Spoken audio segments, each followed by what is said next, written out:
What's up, everyone? I'm Justin Burkholz. Thank you for watching. It's time for another book review. This week, I will finally be reviewing a Graham Hancock book. The time has finally come. So I told you all about this one. I finished it recently on my trip, or right before my trip to Costa Rica, actually. And so this week, we will be talking about Graham Hancock's latest book, America Before: The Key to Earth's Lost Civilization. Now, I love this book, as I have all of his books, so I can't wait to tell you all about it. Before we get to the book review, just do me a quick favor. If you like books, if you're into reading, if you like my book reviews and you want me to continue to do these, and for the reviews and videos to reach more people, please just hit the subscribe and like buttons for me. That really helps me out. If you've read the book, please leave a comment. Let me know what you thought about it. If you liked my review, if you didn't like my review, if you have some comments or questions for me, let me know in the comments. I'm happy to answer those. All right, let's get to it. If you've been following my channel or my blog for a little time now, you may already know that I'm a relative newcomer to Graham Hancock and his work. I actually didn't hear about him, didn't know about him or his work at all until his recent Netflix series called Ancient Apocalypse came out. And I thoroughly enjoyed his show on Netflix. I really liked it. It introduced me to some archaeological sites I wasn't aware of, and we got to see a lot of, video footage of the sites, so we really get to know them. I thought it was a really awesome show.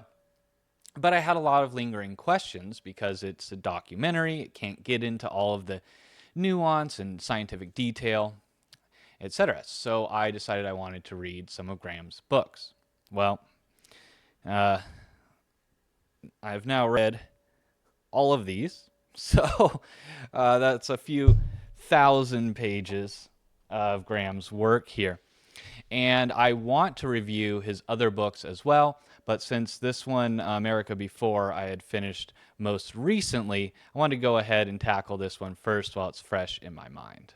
So, for people who are unfamiliar with Graham Hancock and his work, as I was, basically his work for the last 30 or so years has focused around his theory that there was a lost, somewhat advanced civilization that was around during the last ice age, and that that civilization came to a catastrophic end during a very cataclysmic episode in Earth's history known as the Younger Dryas Climate episode, which lasted for around 1,000 to 1,200 years and was unbelievably devastating. And we'll get into some of the research around that. But basically, his theory is that this civilization thrived before that cataclysm, and that there were a few survivors of that civilization that then took their beliefs and knowledge and passed those on to certain groups of people around the world. And so he's looking at a lot of ancient archaeology, mythology, climate science, archaeology, all this stuff, how it all sheds light on how we might be missing a big picture of the human past. Okay, so that's his general kind of theory, and he has, expanded upon that over the decades, starting with his book called Fingerprints of the Gods, is where he kind of really takes off and pursues this line of questioning. But it all came to him, or he was inspired to pursue this theory because of his work done in a book called The Sign and the Seal. And I want to do a review of that later. It's awesome. It dove into the mystery of the Ark of the Covenant and what happened to it.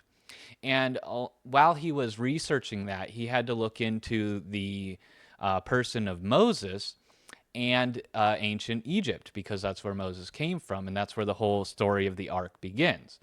And Moses and ancient Egypt both have a lot of mysteries surrounding them, and it led him to question whether or not Moses and ancient Egyptian civilization had inherited some advanced, what we would call scientific knowledge from an earlier lost civilization.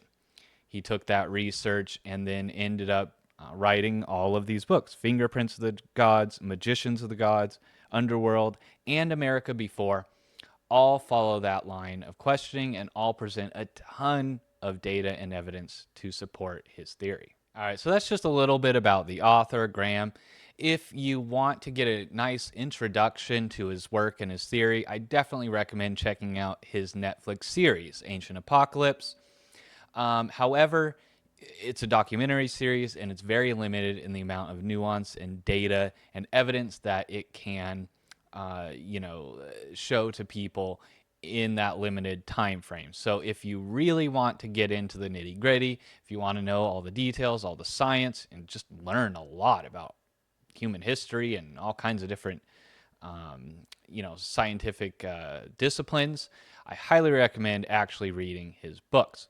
So now that we've gotten that out of the way, let's talk about America Before, what you can expect, what I thought about it, and what it contains, what evidence he has in here for a lost civilization. In America Before, Graham focuses on the prehistoric archaeology of the Americas. In particular, he's focused on the Mississippi Valley area in North America and the Amazon River Basin and surrounding rainforest area, the Amazon in South America. And he discusses a number of archaeological sites, a lot of which I was either barely familiar with or not familiar with at all. So starting the book out, he talks about some of the coolest, pre-European, pre-colonial archaeological sites in North America. So for, Americans like myself, I think you could really learn a lot about the history of our land by reading this book, especially in the first few chapters. So early on, he introduces a site that's also featured in his show called Serpent Mound. And Serpent Mound is really cool. It's a giant earthwork structure where people piled up dirt and rubble and stuff to make an effigy of a serpent. And this serpent faces the summer solstice, sunset directly at a certain time in history. It doesn't directly face it anymore, which is one way that we can date, when it was designed is by what's called archaeoastronomy. So they can turn back the astronomical clock, so to speak, in a computer and show, okay, this many thousands of years ago, the stars and sun and stuff would have been in this alignment. So they can see when exactly Serpent Mound was perfectly aligned rather than slightly offset like it is today. Very interesting. Another site he discusses is a site called Cahokia, which was once the biggest city, I believe, in North America. And at the time of its height, it would have rivaled the biggest cities in Europe. So this was a major urban center with trade networks that spanned the entire Americas. So they were trading with people, who were trading with others in Mexico, all the way down South America. Somehow there were trade networks that linked the entire, multi-continent landmass. And a center of that activity was at Cahokia. So definitely check out those two sites if you're not familiar. He goes on to introduce a ton of other sites in North America that are known as mounds or earthworks. And they're places where the ancient Native Americans built up, dirt and rocks and stuff like that and built artificial hills and mounds and constructions. Some of them are geometric in shape. So we'll talk about that a little bit later.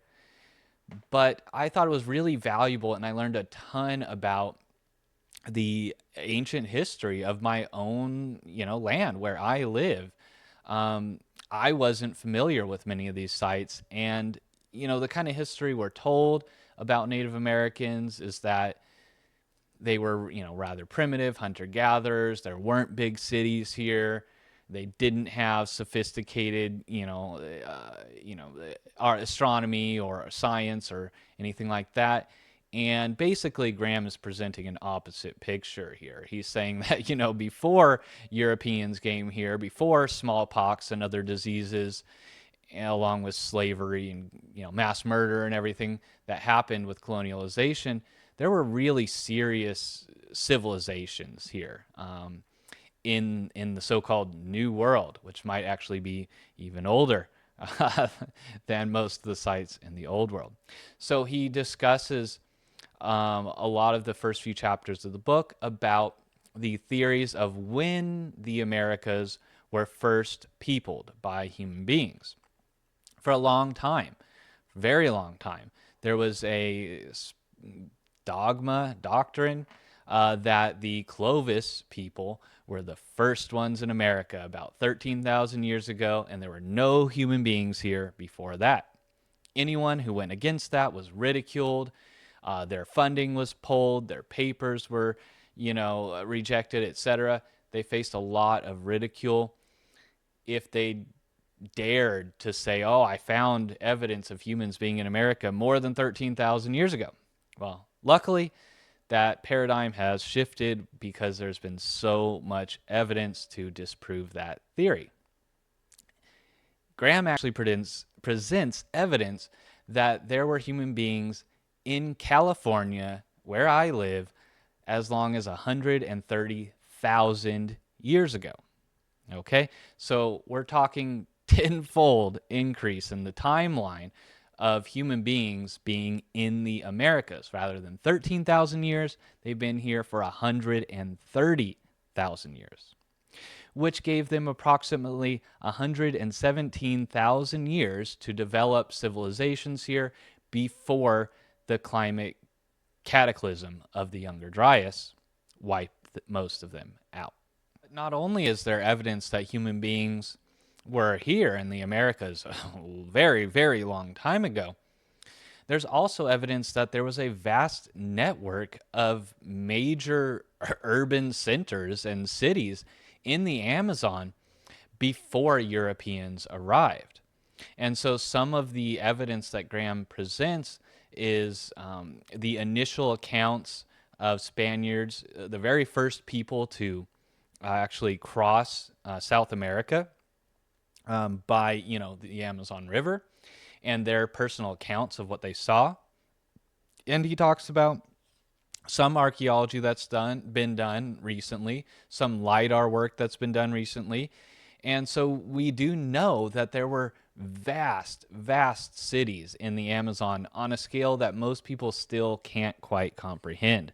So a lot of what he talks about is the evidence that there were millions of people living in the Amazon, and that there were cities of tens of thousands of people. Okay? At that level, you are definitely talking about a civilization. There's just no way that you can have a city, an urban center with tens of thousands of people living together without structured, organized civilization of some kind.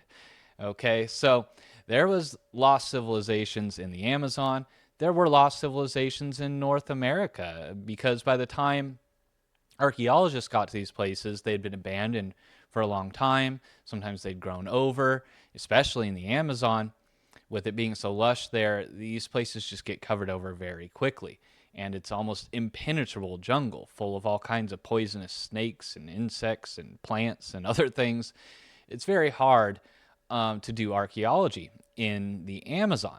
It's much easier to do it here in North America, in the Mississippi Valley, or in Ohio and these other areas that he talks about. So one section here, he says that he's quoting some scientists here from a paper they wrote about the Amazon basin. And he says, there were past Amazonian societies significantly larger than anything reported in the past 100 to 200 years. So, for 100 to 200 years, these civilizations were effectively lost. These societies included chiefdoms or kingdoms, and lost civilizations, in quotes, were indeed present in some parts of the Amazon before European contact. So, what happened to them and how did they survive there? For a long time, people thought that the soil quality just wasn't good enough in the Amazon to support large scale farming. But actually, the answers to those questions of where did they go and how did they survive in the Amazon are answered by these two-word answers: recurrent catastrophes and exemplary agronomy. Okay, so the recurrent catastrophes refer to Europeans, slaving, diseases, etc., war. And the exemplary agronomy is talking about their unbelievable feats of agricultural science that they did in the Amazon. In fact, Graham actually shows evidence that the entire Amazon rainforest is essentially an organized human-made garden that they originally planted a lot of edible trees and other plants there, and that they actually kind of terraformed the Amazon into the rainforest that is today. And we do know by other archaeology and climate science that the Amazon used to be more of a savanna. Okay, so more of like an open grassland climate. It's very different today than it was, say, 10 to 15,000 years ago. That is in some part due to human activity, this exemplary agronomy that they talked about. And some of that has to do with something called terra preta, or black earth. And it's a man-made soil using fish bones and charcoal and all these different things to make a soil that's so rich and healthy with its own microbiome that replenishes its nutrients for thousands of years. In fact, even to this day, when farmers are clearing parts of the rainforest for agriculture, they know that when they find this earth, black earth or terra preta, that's going to be the best spots to grow anything. It's still working to this day, and we don't know when it was originally created. It was at least 500 years ago, probably much more than that. So based on all of that information from the first, let's say, 5 to 7 chapters here of the book, we can see that there were major urban centers both in North and South America before European, colonial contact, and that they were advanced in certain ways. So we've talked about the agronomy. We know that they had to have had large-scale kingdoms, chiefdoms, civilizations, etc. So they had to have some kind of social structure as well, political structure, religious structure.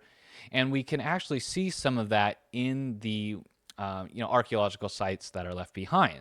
So then Graham talks about the earthworks that are found in the Amazon and in North America, near the Mississippi, in Louisiana, and in Ohio, near the Mississippi River, I should say.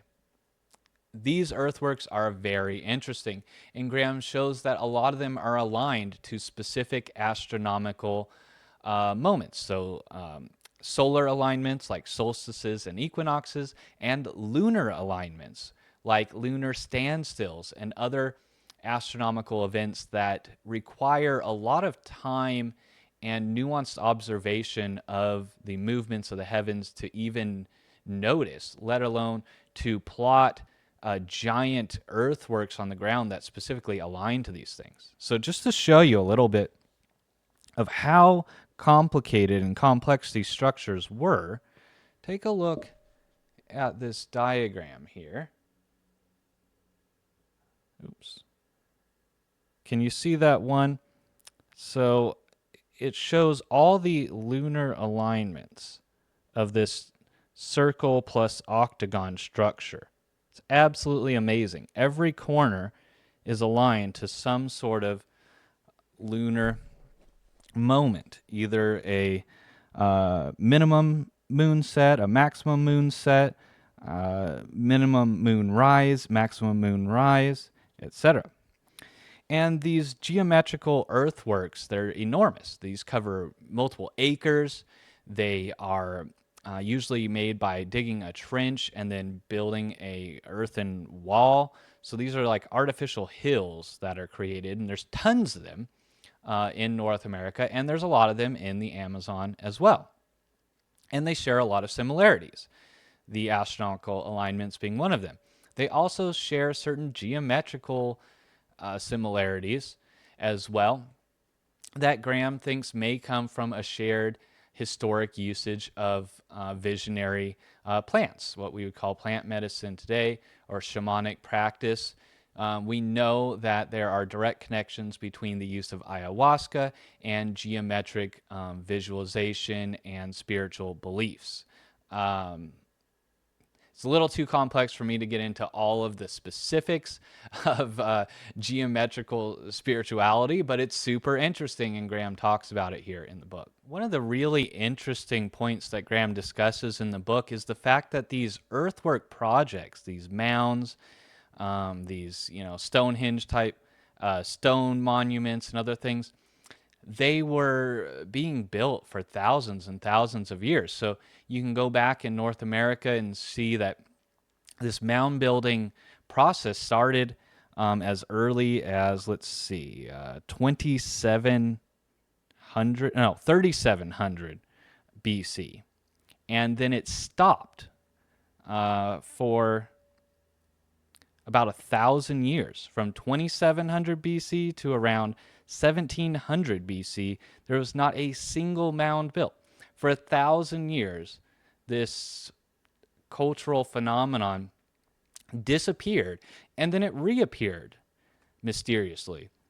And when it reappeared in such a fashion to make it seem that the process never stopped. The skills were never lost somehow over 1,000 years, because when it comes back, you get the most sophisticated of all, a place called Poverty Point, which is just totally unbelievable. Hopefully I'll have a image of it, on the screen here for you, because Poverty Point is just crazy. It's enormous, massive scale, and it must have been a site meant for some large scale gatherings or ceremonies or something. It was a really interesting site. So something happened. There was some kind of way that this knowledge of geometry and astronomical alignments and the beliefs around them were passed down for 1,000 years, while no one was actually taking part in the physical, process of building these earthworks or using them. So we're not sure what happened in 2700 or around that time BC and why they didn't build these things for 1,000 years. But then again, there was another break for about 800 years later on, where at 1700 BC to a further date, people were building mounds, building earthworks, and then they stopped again for 800 years, and then it picked up again until, then Europeans arrived, and then it stopped for good. So Graham asked the question, how can you pass down knowledge, specific beliefs, etc., for thousands of years without it being lost? How is that possible? And so his answer, and I think it's based on a lot of evidence, is that there must have been religious aspects to this. It had to have been passed down through beliefs that captured people, captivated people, and were passed down generation to generation because they thought it was important.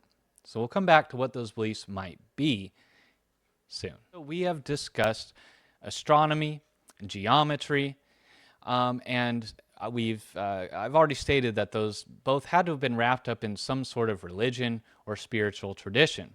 The other part of this whole thing, and the part that I think provides the impetus to act and to preserve the knowledge and to transmit that knowledge, is belief in an afterlife, and very specific beliefs about an afterlife.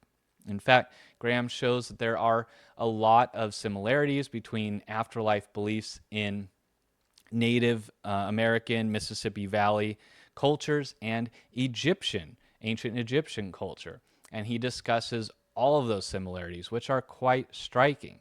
And he's not saying that ancient Egypt or ancient Native Americans directly influenced one another. He concedes that there was most likely no contact between the so called Old World and New World for about 12,000 years. What he's stating is that this inspiration came before that, that there was a ancient civilization that had knowledge of astronomy, had knowledge of geometry, had knowledge of latitude and longitude and seafaring, and they had specific beliefs about the afterlife, and that they passed these on to different cultures around the world, that then over time they were adapted and specified to that specific culture and region. So what he's saying is there was a common ancestor to the Native American beliefs and the ancient Egyptian beliefs, and that this common ancestor explains some of these similarities between groups that didn't have contact. This is a really interesting theory, and I think there's some merit to it. To quote Graham here, he says that, in view of the evidence that the Old and New Worlds were isolated for more than 12,000 years, from the end of the Ice Age until the time of Columbus, the remote common ancestor of the religions that would later blossom in the Nile and Mississippi River valleys must therefore be more than 12,000 years old. I suggest that this ancestral religion, perhaps system would be a better word, used astronomical and geometrical memes expressed in architectural projects as carriers through which it reproduced itself across cultures and down through the ages, and that it was a characteristic of the system that it could lie dormant for millennia and then mysteriously reappear in full flower. Okay, so there you have it. That's exactly what I was just talking about. It seems that Graham was able to trace that the specific beliefs, the system involving astronomy, geometry, and very specific beliefs about the afterlife having to do with traveling through the belt of Orion to as a portal to then reach the path to the other world or the heavenly realms or the underworld, the afterlife world, and that the path to that afterlife world was the Milky Way itself, and that the soul would undergo certain trials on that path, and that they had to prepare themselves in life to be able to know the way to navigate through those trials and reach salvation. Otherwise, they would be doomed to reincarnation or some eternal damnation or just destruction, obliteration, something like that. So those beliefs are common to both ancient Native Americans and ancient Egyptians.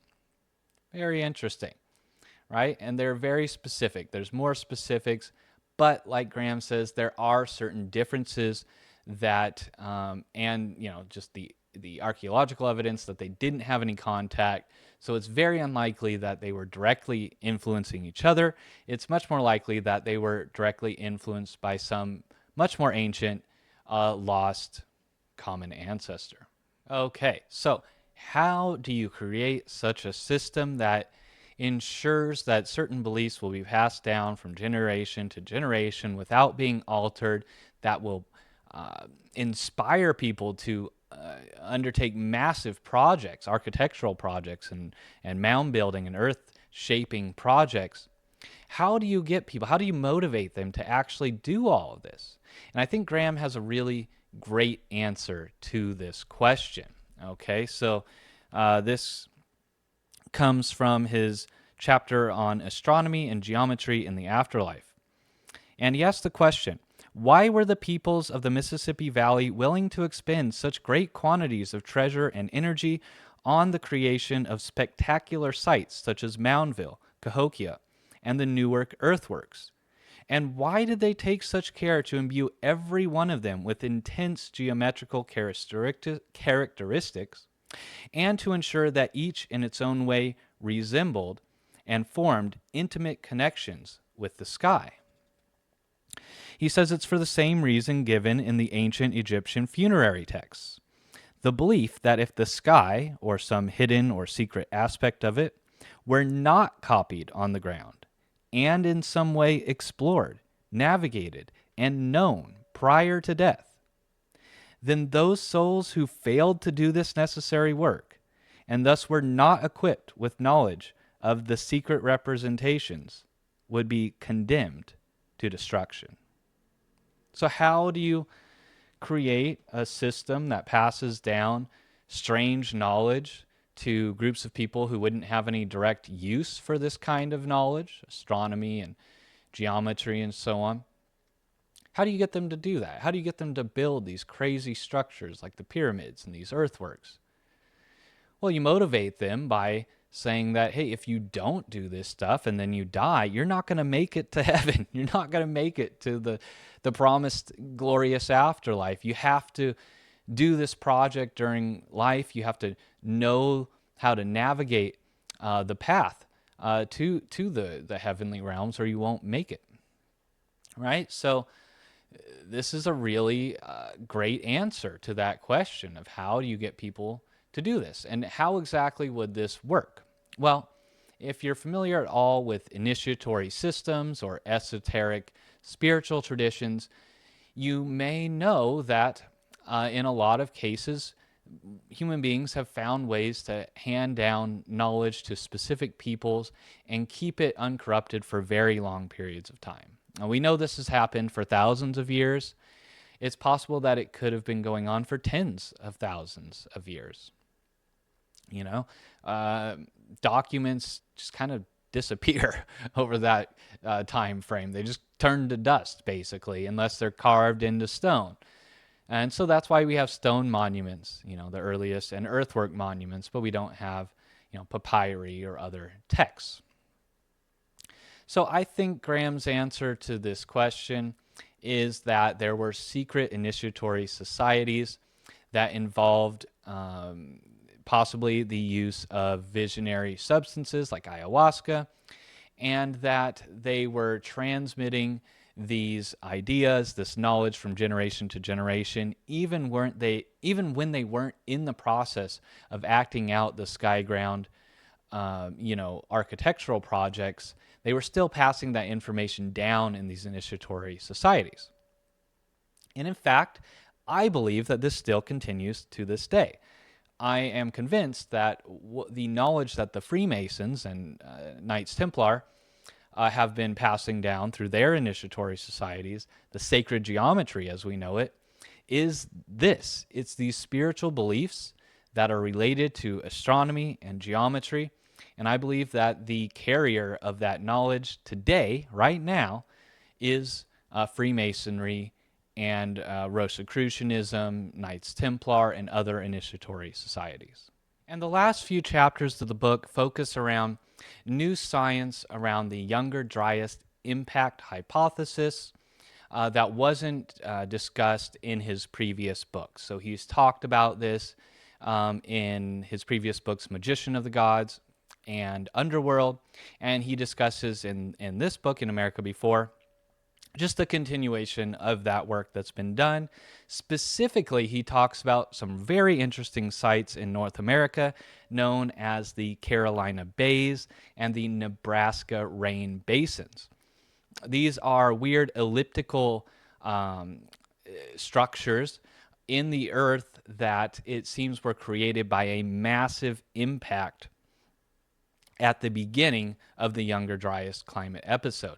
He talks about evidence in Greenland ice cores that show that there was a period of around 21 years where our planet was just getting bombarded year after year with comets and air bursts from a disintegrating giant comet.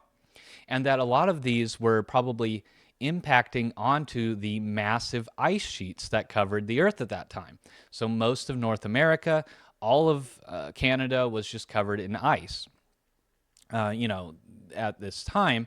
And what happened was there was most likely, according to the evidence shown here in these chapters in the book, a massive impact onto that ice sheet in a place known as Saginaw Bay.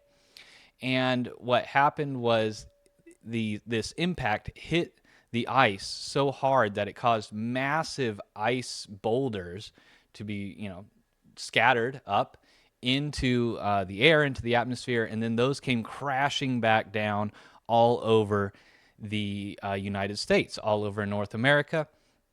And in fact, if you look at the Carolina Bays and the Nebraska water basins, you can actually see that it looks exactly like blood spatter.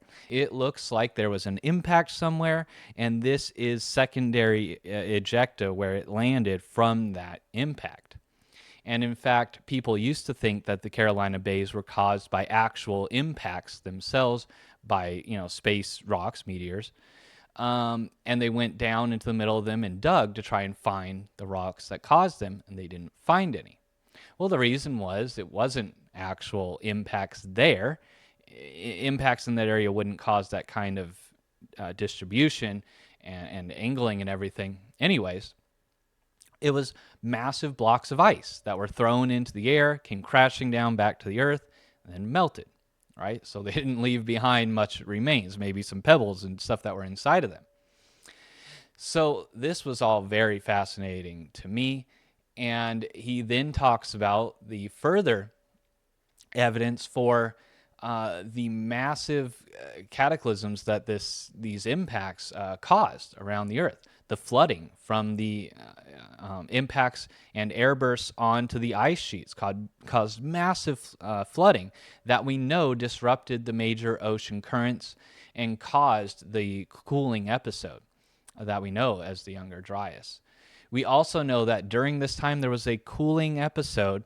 There was one of the worst wildfires in Earth's history, which is very strange. Usually, wildfires do not correlate with this kind of cooling, but in this case, it did. And so the authors and the scientists who work on the Younger Dryas impact theory and hypothesis, they're stating that this was because there were air bursts and other impacts that caused massive fires to erupt.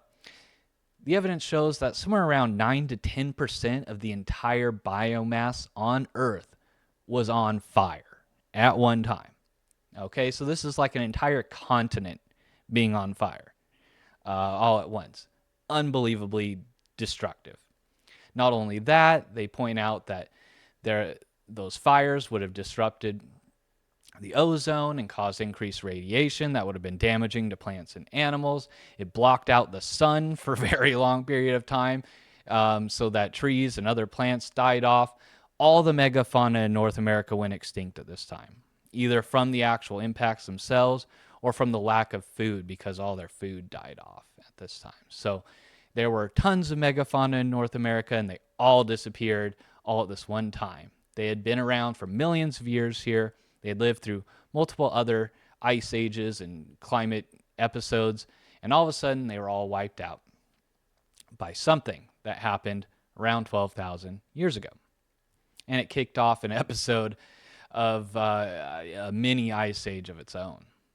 In summary, America Before discusses some awesome, amazing, unbelievable insights that Graham has gained through his research into the Americas and into the prehistoric archaeology that's been done here.